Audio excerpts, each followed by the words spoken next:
बिना नीतीश कुमार के सरकार बनाने में बीजेपी सक्षम भी नहीं है, इसलिए उनको साथ भी रखना चाहती है। तो क्या नीतीश बनाएंगे आरजेडी की सरकार? और क्या बिहार के विधानसभा चुनाव से पहले नीतीश कुमार समझ गए हैं बीजेपी का इशारा? और क्या वाकई जिसे ढूंढा गली गली वो मिला बगल में?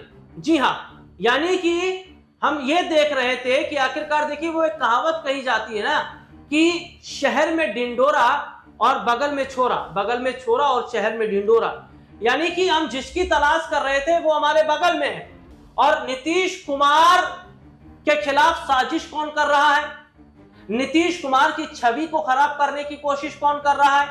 नीतीश कुमार को मेंटली तरीके से वे डिस्टर्ब है, ऐसा क्यों नैरेटिव सेट किया जा रहा है?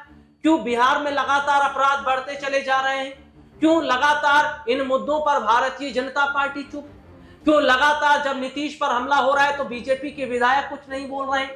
डिप्टी सीएम सम्राट चौधरी नहीं बोल रहे हैं, डिप्टी सीएम विजय कुमार सिन्हा नहीं बोल रहे हैं, नीतीश विपक्ष के निशाने पर आ गए हैं। तो क्या ये सब कुछ स्क्रिप्टेड है? और क्या बीजेपी ही चाह रही है कि ज्यादा से ज्यादा नीतीश कुमार की छवि खराब हो ताकि हम अपना सीएम चेहरा बिहार में रख सकें? लेकिन नीतीश कुमार ने कच्ची गोलियां नहीं खेली है। वो भी चुनाव से पहले क्या बड़ा फैसला करने वाले हैं और आज विस्तार से जो हम बताएंगे उसको जरूर ध्यान से सुनिएगा। लेकिन उससे पहले हम अपने जो हमारे साथ हमारे सहयोगी जो अब्बास भाई इस वक्त हैं इनका परिचय करा देते हैं। अब्बास भाई हमारे साथ हैं। अब्बास भाई बहुत बहुत स्वागत है इस प्रोग्राम में आपका। जी शुक्रिया। और अब्बास भाई, लगातार बिहार के अंदर जो सियासी हालात हैं, जिस तरीके से हम देख रहे हैं कि बहुत बड़ी बात है, और जो रिसर्च अभी हम कर रहे थे और जो हमने जानकारों से भी जो बातचीत की है उसमें एक चीज ये देखा जा रहा है कि नीतीश कुमार पर बहुत सारे सवाल खड़े किए जा रहे हैं। बिहार में अपराध क्यों बढ़ रहा है? विशेष राज्य का दर्जा क्यों नहीं दिलाया? बिहार में पेपर लीक क्यों हुआ? निर्माणाधीन पुल हुआ, उसकी जांच कहां हुई है? पुल गिर गए, वो उसकी जांच कहां हुई है?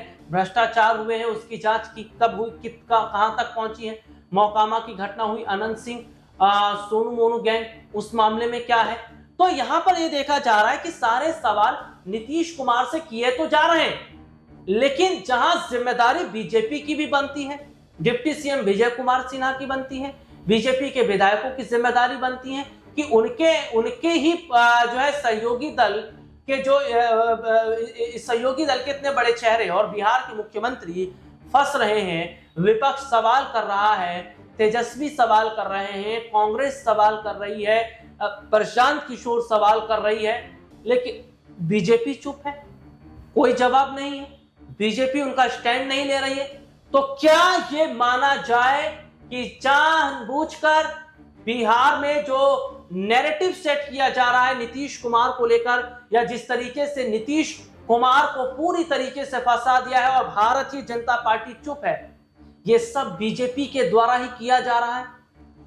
देखिए राहुल जी, अगर इसमें बात करें हम विस्तार से तो इसमें कोई भी दो राय नहीं है कि नीतीश कुमार की छवि खराब करने में अगर किसी का सबसे बड़ा हाथ है तो वो बीजेपी का हाथ है। जब से वो बीजेपी के साथ में आकर जो है चुनाव लड़ते हुए दिखाई दे रहे हैं, तो लगातार उनका ग्राफ जो है वो नीचे गिरता जा रहा है। उसका साफ साफ जो बात है वो ये है कि यहाँ पर नीतीश कुमार को इसका नुकसान पहुंच रहा है। और अभी जो है जैसा कि आपने बताया कि नीतीश कुमार की जो मेंटल स्थिति खराब बताई जा रही है, शारीरिक स्थिति उनकी खराब बताई जा रही है, यानी कि अस्वस्थ उनको कहा जा रहा है। वो किसकी तरफ से किया जा रहा है? एक नैरेटिव पूरा सेट किया जा रहा है और उसके पीछे पूरी एक मशीनरी जो है वो काम कर रही है, लगी हुई है। और वो मशीनरी किसकी है? बीजेपी के द्वारा तैयार की गई है। वो प्रशांत किशोर जो बीजेपी की बी टीम कहे जाते हैं, लगातार वो किसी पर हमला नहीं बोलते, वो तेजस्वी यादव पर हमला नहीं बोलते, वो आरजेडी पर हमला नहीं बोलते, वो बीजेपी पर हमला नहीं बोलते। हमला अगर किसी पर बोलते हैं तो सिर्फ नीतीश कुमार पर बोलते हैं। और नीतीश कुमार पर इतना हमला बोलते हैं, चाहे बीपीएससी का मुद्दा हो, चाहे गरीब जो दलित बस्ती को जो आग लगा दी गई वो मुद्दा हो, चाहे पेपर लीक का मुद्दा हो, या फिर कोई भी मुद्दा हो, हर मुद्दे पर नीतीश कुमार को घेरते हुए दिखाई देते हैं। तो ये साफ साफ बताता है कि बिल्कुल बीजेपी की तर्ज पर वो काम कर रहे हैं और यहाँ पर नीतीश कुमार को घेरने का प्रयास किया जा रहा है, क्योंकि बीजेपी से ये हजम नहीं हो पा रहा कि आखिर कैसे नीतीश कुमार बीच में ही उनका साथ छोड़कर चले जाते हैं, उनको झटका दे देते हैं। भाई अगर ऐसी बात है कि अगर बीजेपी के रास्ते में आ रहे हैं नीतीश कुमार या बीजेपी के लिए अड़चन बन रहे हैं नीतीश कुमार, तो सीधा क्यों नहीं बोल दिया जाता कि भैया नीतीश हम आपको सीएम नहीं बनाएंगे और सीएम बीजेपी का ही रहेगा और ये जो है आपको कॉम्प्रोमाइज जरूर करना पड़ेगा।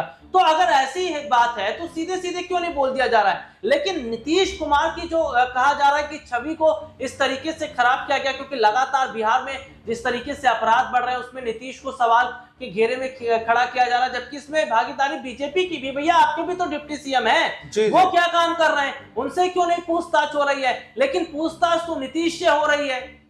देखिए सवाल आपने बहुत अच्छा किया कि भागीदारी यहाँ पर बीजेपी की भी है, तो जितनी उंगली यहाँ पर नीतीश कुमार के ऊपर उठनी चाहिए उतनी ही उंगली यहाँ पर जो है बीजेपी के ऊपर भी उठनी चाहिए। लेकिन यहाँ पर बीजेपी डायरेक्टली ऊपर कोई सवाल नहीं उठा रही है, बल्कि इनडायरेक्टली यानी प्रॉक्सीज के थ्रू जो है यहाँ पर नीतीश कुमार के ऊपर सवाल उठाए जा रहे हैं। और इन सवाल उठाने का मतलब यह है कि जैसे आपने कहा कि डायरेक्ट क्यों नहीं बोल देते, देखिए अगर डायरेक्ट अगर बोल दिया जाए तो यहाँ पर नीतीश कुमार साथ छोड़ देंगे, साथ छोड़ने का डर भी है, यानी कि वो ये चाहते हैं कि कैसे साइडलाइन किया जाए, उनको दबाया जाए। ऐसा नहीं है कि छोड़ करके चले जाएगा, छोड़ करके चले जाएंगे तो यहाँ पर बीजेपी को बहुत बड़ा झटका लगेगा। बिना नीतीश कुमार के सरकार बनाने में बीजेपी सक्षम भी नहीं है, इसलिए उनको साथ भी रखना चाहती है और उनकी पावर को भी कम करना चाहती है। यानी वो यही चाहती है कि जैसे बीजेपी नीतीश कुमार को चलाए, बीजेपी बिल्कुल उनके इशारे पर चले। जैसे कि होता है कि नाचने वाला बंदर जो होता है मदारी के इशारे पर नाचता है, तो वैसे ही उनको मदारी बनाना चाहती है। नीतीश के कंधे पर बंदूक रखकर चलाया जा रहा है। जी बिल्कुल, नीतीश कुमार के कंधे पर रखकर बंदूक चलाया जा रहा है। बिहार के अंदर तमाम राजनीतिक समीकरण ये बता रहे हैं कि इस बार के चुनाव में नीतीश कुमार के सामने बड़ी चुनौती सामने आने वाली है। अगर नीतीश कुमार का यहाँ पर ग्राफ एक बार फिर से घटता हुआ दिखाई दिया तो नीतीश कुमार के राजनीतिक भविष्य पर भी सवाल उठने लगेंगे। यहाँ पर बिल्कुल जो है मदारी का बंदर वाली बात है, बिल्कुल मदारी का बंदर नीतीश कुमार को बनाकर छोड़ दिया गया है। लेकिन अब्बास भाई नीतीश कुमार ने कच्ची गोलियां नहीं खेली है। अगर लालू यादव बिहार में सीएम रहे तो इसमें नीतीश कुमार का बहुत बड़ा रोल रहा। अगर लालू यादव ने अपनी पार्टी बनाई तो उसमें नीतीश कुमार का बड़ा रोल रहा और बाकायदा वे सदन में यह बात बोल चुके हैं कि तुम जानते क्या हो, अगर तुम्हें पता करना है तो जाके अपने पूछो अपने पिताजी से कि उनको सीएम किसने बनाया था और बिहार में उन्हें किसने राजनीति का सारा गुण सिखाया है। तो इतना उम्र नीतीश का हो गया है, इतना अनुभव हो गया, इतना तजुर्बा हो गया, तो नीतीश को ऐसे गच्चा दे पाना आसान है। माना तो ये भी जा रहा है कि नीतीश आने वाले समय में आरजेडी के साथ जा सकते हैं, क्योंकि जिस तरीके से ये बात वे भी खुद समझ रहे हैं कि बीजेपी के ही डिप्टी सीएम हैं, बीजेपी के भी विधायक हैं, वे उनका स्टैंड नहीं ले रहे, वे इस मामले पर कुछ नहीं कह रहे। और दूसरी तरफ क्या देखा जा रहा है कि नीतीश पर ही सवाल हो रहे हैं। तो आने वाले वक्त में क्या संभावनाएं बन रही है कि वे आरजेडी के साथ जा सकते हैं? देखिए राहुल जी, समय हमारे पास थोड़ा कम है, इसलिए मैं चंद शब्दों में मैं अपना जवाब देना चाहूंगा कि देखिए बिल्कुल यहाँ पर नीतीश कुमार ने कोई कच्ची गोलियां नहीं खेली हैं। बिल्कुल ठीक आपने बात कही, नीतीश कुमार कभी भी आरजेडी के साथ में जा सकते हैं। लेकिन हम बात कर रहे हैं कि बीजेपी परसेप्शन क्या बना रही है। बीजेपी परसेप्शन यही बना रही है, देखिए कोई जो है अपनी चाल चलता है, अपने शिकारी जाल बिछाता है, लेकिन उस जाल में क्या पक्षी फंसेगा नहीं फंसेगा, शिकार फंसेगा नहीं फंसेगा, इस बात की कोई गारंटी नहीं होती है। तो यही यहाँ पर बीजेपी कर रही है, एक जाल फैला रही है नीतीश कुमार के सामने कि कैसे भी करके उनको मजबूर कर दिया जाए, उनको ऐसा कर दिया जाए कि उनके सामने कोई भी रास्ता ना बचे। लेकिन अब तो देखने वाली बात यही रहेगी कि क्या शिकारी के जाल में अब शिकार फंस पाएगा, यानी नीतीश कुमार बीजेपी के जाल में फंस पाएंगे या नहीं, या इनको ही गलचा देकर वो आरजेडी के साथ में सरकार बनाते हुए दिखाई देंगे। तो ये देखना होगा कि क्या वाकई नीतीश को गच्चा दे पाना आसान है या नहीं, और क्या आने वाले वक्त में नीतीश आरजेडी के साथ मिलकर सरकार बना सकते हैं। क्योंकि लालू यादव ये पहले ही ऑफर नीतीश को दे चुके हैं, राबड़ी देवी नीतीश को ऑफर दे चुकी है कि एनडीए के चक्कर में कहां पड़े, आप हमारे साथ में आइए। तो क्या अगर यह स्थिति रहती है तो बिहार में क्या नीतीश ही बनाएंगे आरजेडी की सरकार?